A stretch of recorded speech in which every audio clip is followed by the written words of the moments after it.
우리는 지금 요한계시록 17장 공부를 하고 있습니다. 첫째, 1절에서 6절까지 큰 음료를 볼 수 있는 계시의 눈에 대해서 함께 생각해 봤습니다. 음료를 아무나 볼 수 있는 것이 아니라 사도 요한과 같이 높은 수준에 있는 그런 신앙 지도자가 천사의 인도함을 받아서 볼 수 있는 눈이라고 하는 것을 우리가 기억해야 되겠습니다. 우리가 요한계시록에 나타나 있는 음료는 보통 사람들은 절대로 음료로 볼 수 없으며, 그 모습은 참으로 사람들이 흠모하는 그와 같은 교회 지도자의 모습이다, 교회의 모습이다, 그렇게 생각하면 되겠습니다. 두 번째로 음료의 비밀과 상징, 7절에서 14절입니다. 음료의 비밀을 설명하는 천사에 대해서 함께 살펴봤고요, 음료가 타고 있는 짐승과 그 짐승의 7머리와 10뿔의 의미를 함께 살펴봤습니다. 그 다음에 세 번째, 우리 음료의 멸망과 심판에 대해서 함께 살펴볼 것인데요, 15절 말씀 우리 살펴봤고요, 그 다음에 16절 말씀 오늘 할 것입니다. 음료가 앉아있는 물은 많은 민족과 백성과 방언을 의미하는 것이고, 짐승이 음료를 미워하여 그녀를 멸망시키고 하나님께서 그 일을 이루게 하신다 하는 내용이 이 15절에서 18절까지의 내용입니다.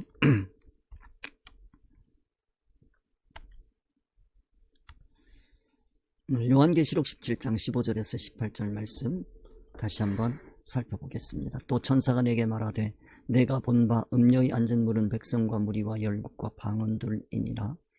우리 15절 말씀에서 세상 사람들이 권세와 권위와 권력이 어디에서 온 것인지 하는 것을 기억하시면서 교회가 과연 권위와 권세와 권력이 어디로부터 와야 하는지 하는 것을 생각해 봐야겠습니다.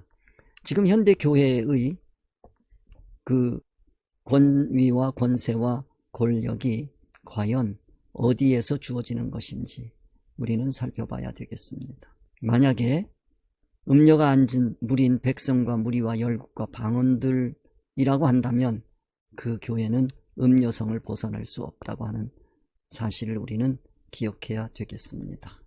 그것이 지난주의 말씀이었습니다. 지난주 말씀을 통해서 세상 사람들은 자기가 뽑은 사람들에게 지도자를 삼고 그에게 권위를 부여하고 권세를 주고 권력을 줍니다. 그리고 그 기반이 튼튼하면 튼튼할수록 그 지도력은 강화되는 것이죠. 그래서 백성, 무리, 열국 하는 것을 우리가 알아야 될 것이고, 이러한 일을 위해서 세상에서는 선전이라고 하는 걸 합니다. 정치적 선전에 대해서 우리는 경계할 바가 많이 있는데, 정치적 선전을 효과적으로 해서 나치를 독일 전 민족에게 뿌렸던 그와 같은 모습을 우리는 역사에서 살펴볼 수 있습니다. 그 괴벨스라고 하는 선전 부장이 있었는데, 그 사람이 그 선전 정치를 해서 나치를 흉악한 집단으로 만들어 버릴 것이죠. 그러니까 그 무리를 따르는 백성들이 많았기 때문에 그 히틀러가 그렇게 흉악한 짓을 할 수 있었던 겁니다. 그러니까 백성들이 자각하지 않으면 흉악한 짓을 하게 되는 것이죠. 이와 같은 모습이 교회에도 얼마든지 올 수 있다 하는 것을 이 요한계시록 17장 15절에서 우리에게 경계하는 말씀입니다. 내가 본 바 음료에 앉은 물은 백성과 무리와 열국과 방언들이니라. 교회가 앉은 물은 진리 이치여야 하고, 그리고 오직 예수 그리스도가 바탕이 되어야 합니다. 그 이외에 어떤 것도 권위와 권세와 권력의 근원이 되어서는 안 되는 것이죠. 그런데 과연 교회가 권위와 권세와 권력의 기반이 하나님 말씀, 진리 이치이고 예수 그리스도, 말은 그렇게 하는데 진정으로 그렇게 되어 있는지 하는 걸 우리가 살펴보면 참으로 슬픈 현실입니다.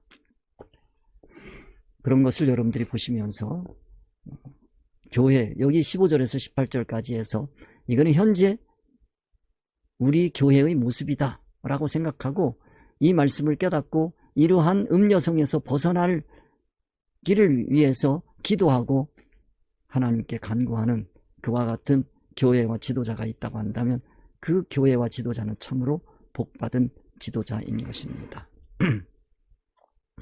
내가 본 바 이 열불과 짐승이 음녀를 비유하여 망하게 하고 벌거벗게 하고 그 살을 먹고 불로 아주 사르리라. 이것도 상징성으로 아주 가득 차 있는 그와 같은 말씀인데 차근차근 오늘 살펴보도록 하겠습니다. 하나님이 자기 뜻대로 할 마음을 저희에게 주사 한 뜻을 이루게 하시고 저희 나라를 짐승에게 주게 하시되 하나님 말씀이 응하기까지 하심이니라. 또 내가 본 바 여자는 땅의 임금들을 다스리는 큰 성이라 하더라. 교회가 이와 같은 모습으로 권위와 권세와 권력을 장악한다고 한다면 음녀라고 하고 그것은 심판의 대상이라고 하는 것을 기억해야 되겠습니다. 내 교회는 아니다가 아니고 나의 교회가 바로 이런 모습이다 라고 하는 것을 깨달을 수 있으면 복된 교회이며 지도자인 것입니다. 자, 오늘 16절 말씀입니다. 16절 내가 본 바 이 열불과 짐승이 음녀를 미워하고 망하게 하고 벌거벗게 하고 그 살을 먹고 불로 아주 사르리라. 첫 번째로 내가 본 바라고 하는 말씀을 한번 생각해 보도록 하겠습니다. 내가 본 바, 요한이 pat모섬에 유배된 상태에서 본 것은 단순한 환상이 아닙니다. 왜냐하면 그는 자신의 신앙을 돌아보며 교회의 지도자들과 성도들 그리고 그들의 신앙 모습을 깊이 있게 관찰하고 점검하기를 원했기 때문입니다. 이러한 요한의 소망은 단순히 개인적인 호기심을 넘어서 당시 교회가 처한 현실을 이해하고 그들에게 필요한 메시지를 전하기 위한 것이었습니다. 주님께서는 그의 이러한 신앙적인 갈망에 응답하시어 천사를 통해 그 당시 교회의 상태를 계시로 보여주셨던 것입니다. 사람은 자신이 보고 싶고 듣고 싶은 것을 보고 듣는 본능이 있습니다. 요한이 만약에 그 당시의 교회의 현상을 있는 그대로 보기를 원하는 열망이 없었더라면 이 환상도 없었을 것입니다. 그러므로 이 말씀은 단순히 과거의 사건을 기록한 것이 아니라 오늘날 교회에 대한 깊은 통찰력을 제공하는 계시의 말씀입니다. 요한이 본 비전은 당신의 교회뿐만 아니라 현대의 교회 지도자들에게도 여전히 중요한 교훈을 줍니다. 요한의 시선으로 교회의 모습을 바라보는 것은 현재 교회와 교회 지도자의 신앙 상태를 진단하고 교회의 방향성을 제시하는 데 필수적인 것입니다. 교회의 지도자들이 요한의 깨달음을 통해 자신의 신앙과 교회의 상태를 점검하는 것은 매우 중요한 일입니다. 이는 요한의 계시에 동참하는 영광이며 복인 것입니다. 여러분 모두가 요한의 계시에 동참하는 복된 분이 다 되시기를 바랍니다. 오늘날 많은 교회가 세속화되고 외적인 성공에 치중하는 경향이 있습니다. 이런 상황에서 요한의 시선으로 교회를 바라보는 것이 얼마나 중요한지를 깨닫게 됩니다. 요한이 받은 계시는 교회의 지도자들이 자신의 신앙을 돌아보고 교회가 진정으로 하나님의 뜻에 따라 운영되고 있는지를 점검할 수 있는 기회를 제공합니다. 이러한 깨달음은 교회의 지도자들에게만 해당되는 것이 아니라 모든 성도들에게 적용되는 것입니다. 신앙의 눈이 열려야 비로소 우리는 진정한 교회의 모습을 파악할 수 있습니다. 계시의 눈이 열리는 것은 성경이 계시하는 신앙의 본질을 이해하는 특권인 것입니다. 이러한 눈을 가진 사람은 세상의 가치관이 아니라 하나님의 기준으로 교회를 바라보며 진정한 영적 성장을 추구할 수 있습니다. 요한의 비전은 우리에게 교회의 현재 상태를 직시하게 하고 우리가 나가야 할 방향을 제시합니다. 교회의 지도자들은 이러한 계시의 말씀을 통해 자신과 자신이 속한 교회의 모습을 비추어 보아야 합니다. 그 결과로 교회의 본질을 회복하는 길을 찾아야 합니다. 결국 요한이 본 것은 단지 과거의 교회에 대한 시각이 아니라 미래의 교회가 나가야 할 방향을 제시하는 중요한 메시지가 됩니다. 현대의 교회가 요한의 시선을 통해 자신의 모습을 진단하고 하나님과의 관계를 회복하는 데 힘쓰는 것이 중요합니다. 그러한 말씀과 깨달음이 있는 눈이 복된 눈이며 성경이 계시의 눈이 열린 사람만이 진정한 신앙의 길을 걸어갈 수 있습니다. 우리가 이 깨달음을 가지고 교회를 바라볼 때 하나님께서 원하시는 참된 신앙 공동체로 나아갈 수 있을 것입니다.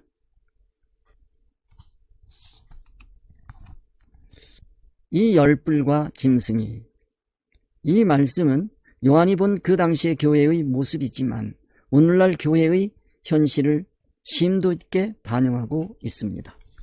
이 구절에서 언급되는 열불과 짐승은 단순한 상징이 아니라 오늘날 교회가 직면한 도전과 경고를 내포하고 있습니다. 열불은 권세의 완전성을 의미하며 짐승은 그 권세를 행사하는 정치적 세속적 권력의 실행을 상징합니다. 이러한 요소들은 성경의 계시성을 깨닫지 못해서 하나님의 뜻을 이해하지 못하고 신앙의 본질인 하나님의 뜻에서 멀어져 있는 교회의 모습을 드러내는 것입니다. 이러한 점에서 이 열불과 짐승을 통해서 교회의 권세와 권력이 어디로부터 온 것인지 점검해 보아야 할 것입니다.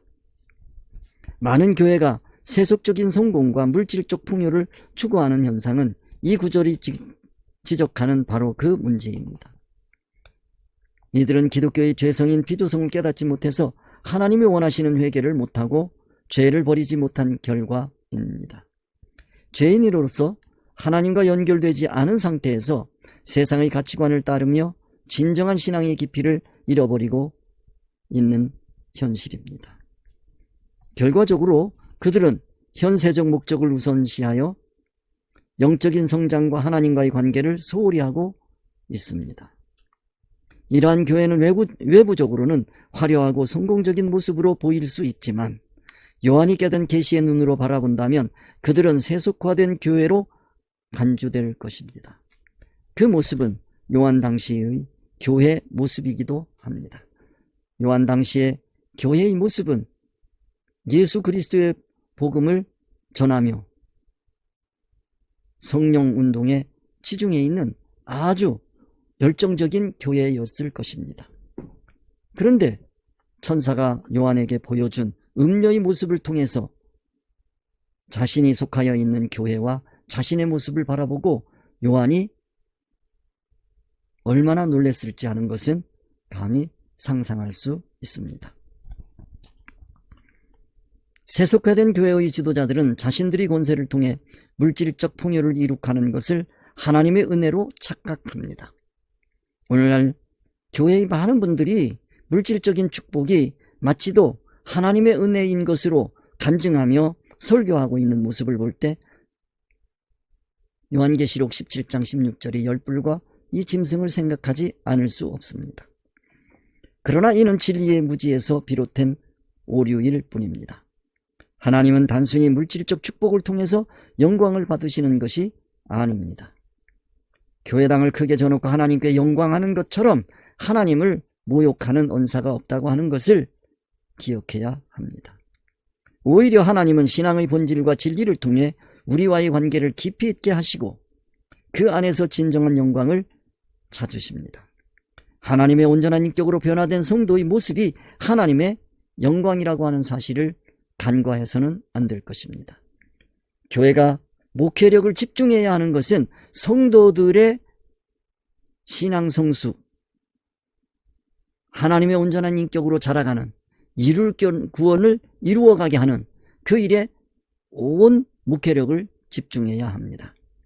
교회당을 짓는 것이 문제가 아닙니다. 사람 수를 불리는 것이 문제가 아닙니다. 과연 그 많은 사람들 중에 하나님의 뜻을 조금이라도 깨닫고 하나님의 온전한 인격으로 자라가기 위하여 몸부림치고 있는 교회의 지도자들이 얼마나 될지 우리는 생각해 보아야 할 것입니다. 교회를 인도하는 자가 음녀인데 그 지도를 받고 있는 사람들이 하나님의 온전한 인격으로 자라가기 위하여 몸부림친다고 하는 것은 상상할 수 없습니다.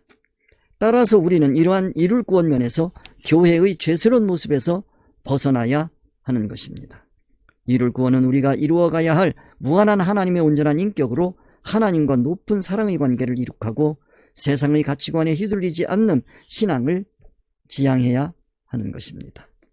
열불과 짐승의 권세와 권력에 의존하는 것이 아니라 하나님의 말씀과 진리를 통해 우리의 신앙을 세우고 영적 성장을 추구해야 합니다.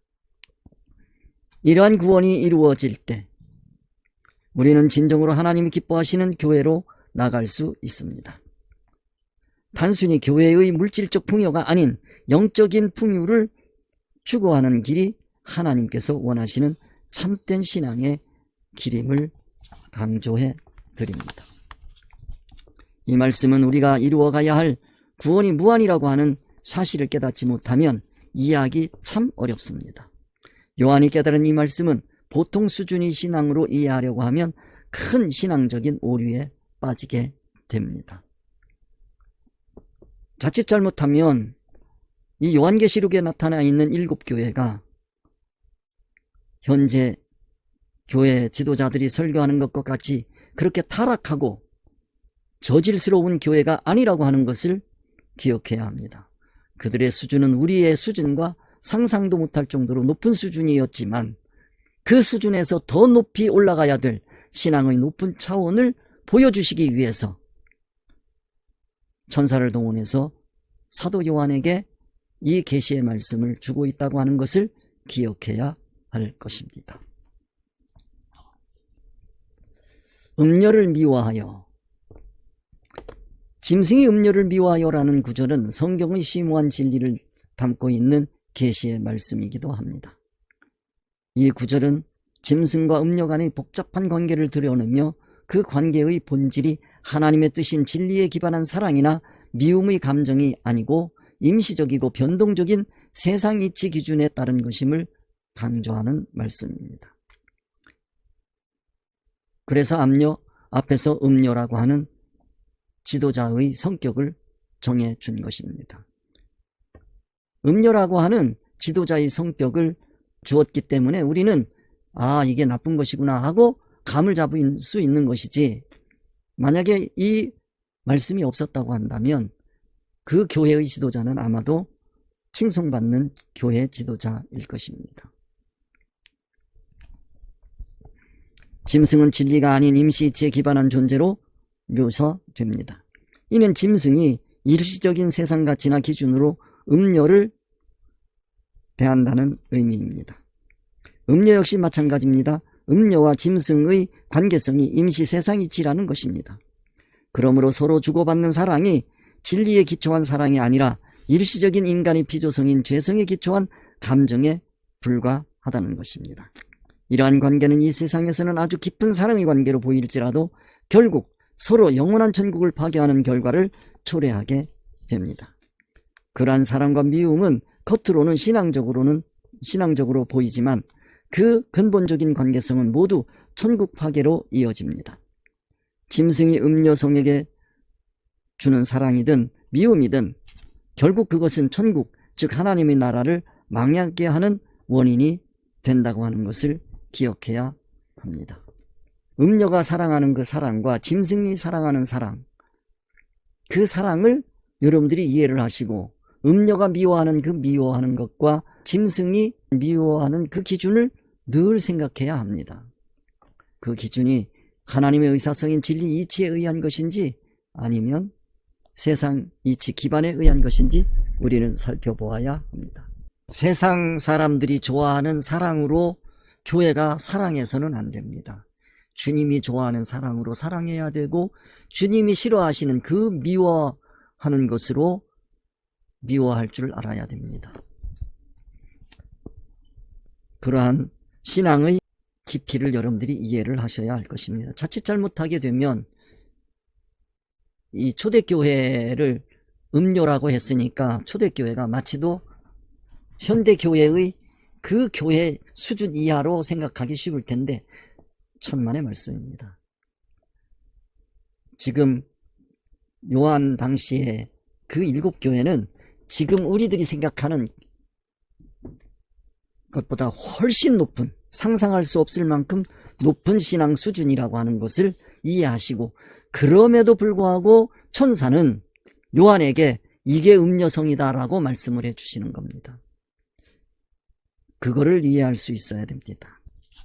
자칫 잘못 이 설교를 들으면 여러분들이 오해하기 쉽겠기에 이 신앙의 격차성에 대해서 여러분들에게 다시 한번 상기시켜 드립니다. 예수님께서 예루살렘으로 가는 길에 베드로에게 사단아 물러가라고 말씀하신 마태복음 16장 21절에서 23절의 사건을 생각해 봅시다. 그때로부터 예수 그리스도께서 자기가 예루살렘에 올라가 장로들과 대제사장들과 서기관들에게 많은 고난을 받고 죽임을 당하고 제3일에 살아나야 할 것을 제자들에게 비로소 가르치시니 베드로가 예수를 붙들고 가나요 가로되 주여 그리 마옵소서 이 일이 결코 주에게 미치지 아니하리이다. 예수께서 돌이키시며 베드로에게 이르시되 사단아 내 뒤로 물러가라. 너는 나를 넘어지게 하는 자로다. 내가 하나님의 일을 생각지 아니하고 도리어 사람의 일을 생각하는도다 하시고. 이 말씀을 여러분들이 이해하기 참 어려울 겁니다. 인간적으로 보면 베드로의 사랑이 엄청나게 큰 것입니다. 십자가에 돌아가시겠다고 하시며 신앙의 길을 걸어가고 계시는 예수님에게 돌아가시면 안 됩니다. 막는 것이 인간적인 생각에서는 참 그럴듯한 사랑입니다. 그런데 예수님께서는 그러한 베드로의 사랑을 두고 사단아 물러가라. 사단이라고 말씀했습니다. 네가 말하고 있는 그 사랑은 사단의 감흥성에서 나오는 사랑이라고 단정적으로 말씀하신 것입니다. 이 사건은 베드로의 사랑이 아직도 임시적인 이치에 기반한 것임을 보여줍니다. 베드로는 예수님을 사랑하는 마음에서 행동했지만 그 행동이 하나님의 뜻과는 상반되는 것이었기 때문에 결국 사단의 정신에 의해 움직였던 것입니다. 이는 기독교인들이 자신의 신앙활동이 임시적인 세상의 기준에 근거한 것인지 아니면 하나님의 진리와 의사성에 기반한 것인지 끊임없이 점검해 봐야 한다는 중요한 교훈을 제공합니다. 이 말씀을 바르게 깨닫고 이해하지 못하면 자신이 사단의 조종을 받는 존재임에도 불구하고 오히려 예수님을 사랑도 모르는 무자비한 분으로 비난하게 되는 것입니다. 다행히 베드로는 예수님의 책망을 듣는 순간 그 말씀을 깨닫고 즉시 회개했습니다. 만일 회개하지 아니하고 자신의 고집을 부렸다면 가룟 유다와 같이 베드로도 없는 것입니다. 신앙의 여정에서 우리는 종종 어제의 믿음이 오늘의 죄성으로 이어질 수 있음을 잊기 쉽습니다. 어제의 예수님을 향한 사랑의 행위가 오늘은 주님의 뜻을 버린 잘못된 길로 나아갈 수 있는 가능성을 인식해야 합니다. 주님이 더 높은 신앙의 차원으로 올리시려는 사랑을 알아야 갈 수 있는 신앙의 여정입니다.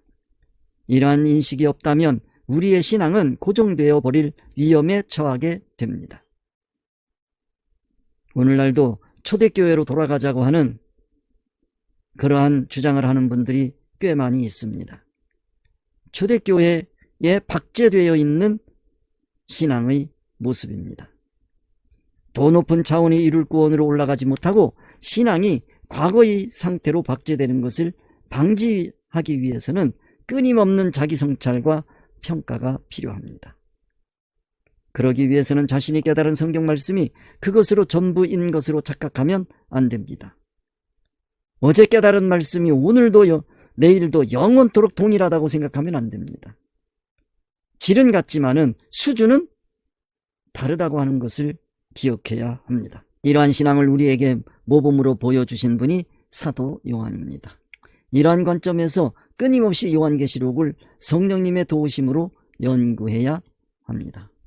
결국 짐승과 음녀의 관계는 우리에게 중요한 교훈을 줍니다.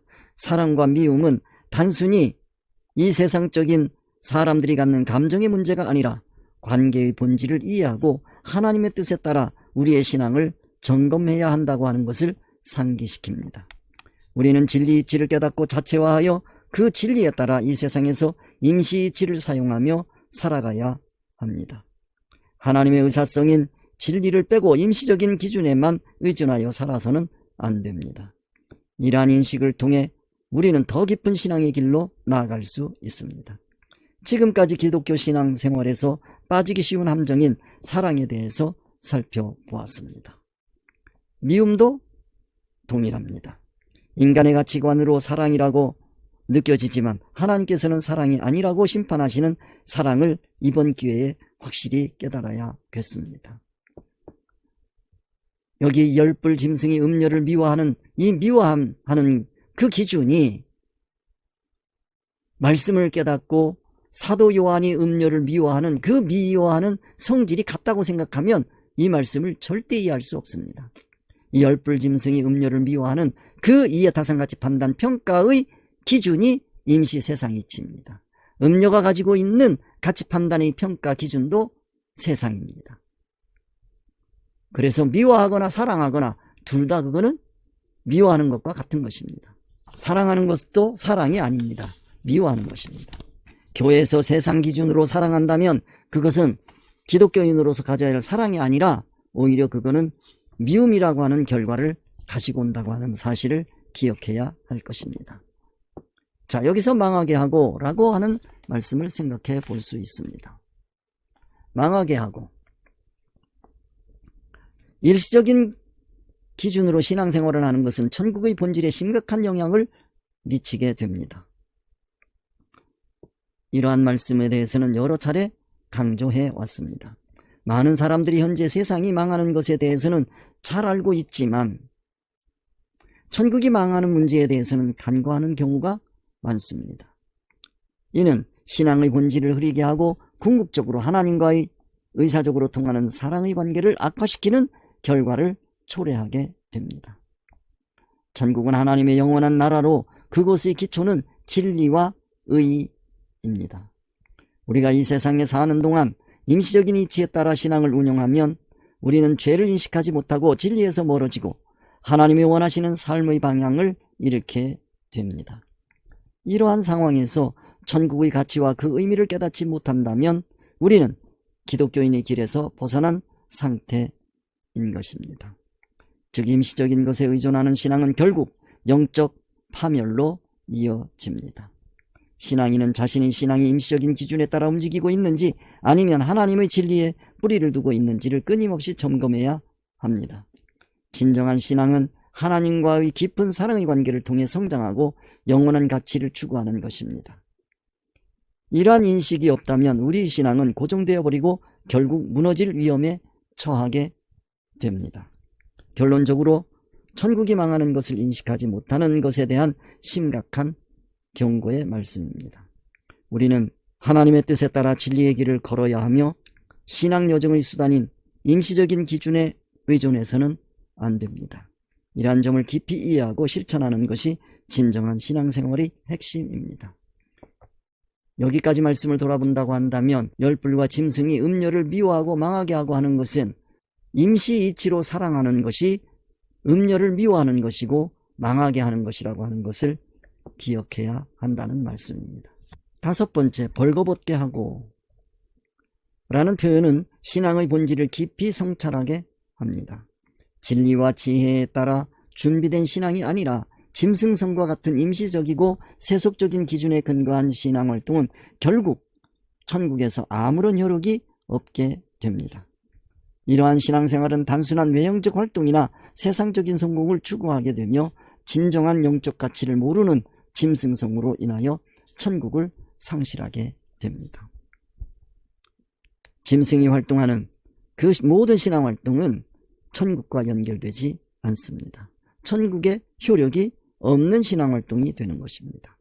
이 말씀을 통해서 교회가 하고 있는 또 내가 하고 있는 신앙활동이 과연 천국과 연결될 것인지 우리는 깊이 돌아봐야 할 것입니다. 천국은 하나님의 영원한 나라로 그것의 기준은 진리와 의로움입니다. 그러나 짐승성에 기반한 신앙은 이러한 기준과는 거리가 멉니다. 이러한 신앙활동은 세상의 목적을 추구하게 되고 그 결과로 천국에서는 벌거벗은 상태와 같은 수치스러운 모습으로 나타납니다. 이는 하나님 앞에서의 부끄러움을 의미하며 영적인 무장을 하지 않은 상태를 상징합니다. 신앙인은 자신의 영적 상태를 끊임없이 점검해야 합니다. 진리와 지혜로 무장하여 자체화하지 않은 상태에서의 신앙은 결국 헛된 것이며 하나님과 인격적인 사랑의 관계를 약화시킵니다. 천국에서는 진정한 의와 진리로 무장한 자들만이 존중받고 하나님과의 깊은 교제를 나눌 수 있습니다. 따라서 우리 각자는 이 세상에서 사는 동안 짐승성과 같은 죄의 기준에서 벗어나 진리의 길로 나아가야 합니다. 결론적으로 벌거벗은 모습은 신앙의 불완전함과 부끄러움이 천국에서 나타나게 될 것을 상징하는 것입니다.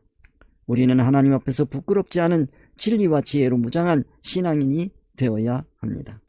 이는 천국에서의 영원한 삶을 위해 필수적이며 진정한 신앙의 길로 나아가는데 중요한 요소입니다. 신앙생활에서 천국의 기준을 잊지 않고 진리로 무장하는 것이야말로 우리가 추구해야 할 목표입니다.